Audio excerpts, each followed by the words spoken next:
Hi, it's me. Well, finally, I'm getting round to going back to one of my passions, and that's teaching tarot. And I left off on the 5 of Cups, so now we're continuing with the 6 of Cups, and also the 7 of Cups I'll throw in here. So we're doing 2 cards today, which can be combined in readings quite often anyway. You just never know how the cards will play out. So here we see the 6 of Cups. I love Sarah Machetti's depiction of this because we've got a girl here, a child who's thinking, contemplating what's happening, and then in the background you've got the cups, which of course is about emotion, feelings, relationships, and then the kite flying, which is quite often what happens for children. In the past I did kite flying with my brother all the time, we loved it, and 2 children playing their kite flying. So what does the 6 of Cups mean?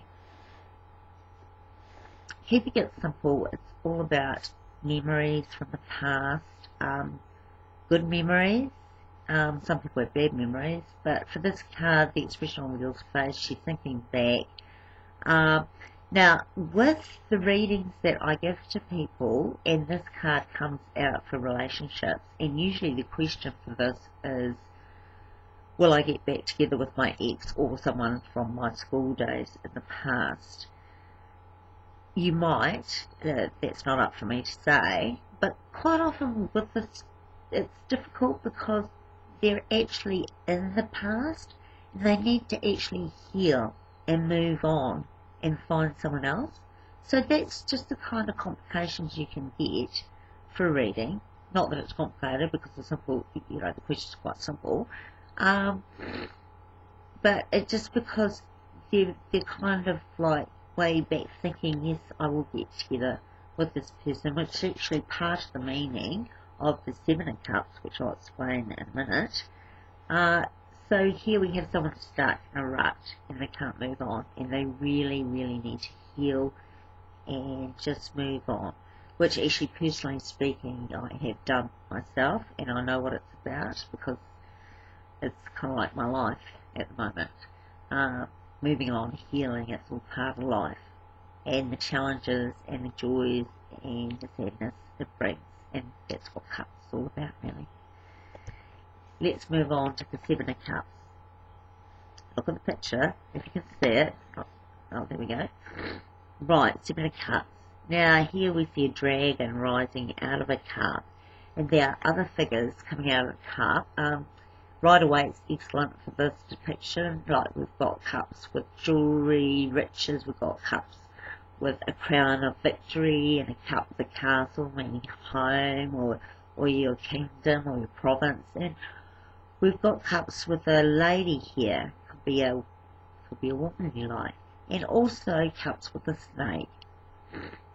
Don't get too confused about what comes out of each. When you're beginning tarot, it's not important what's actually coming out of the cups, although it's highly relevant,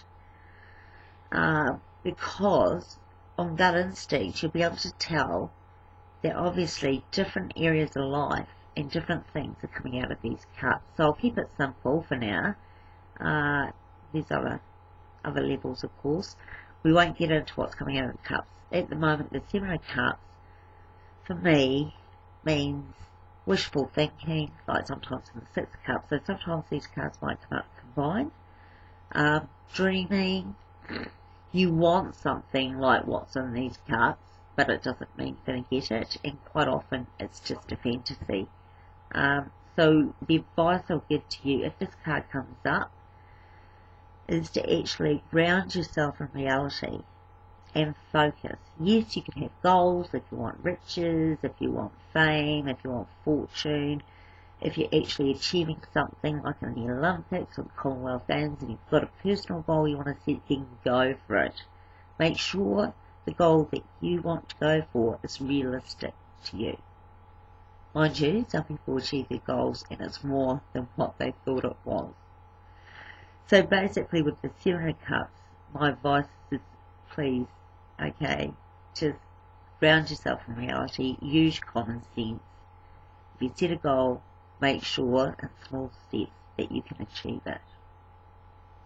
Okay, that's me for now. Signing off.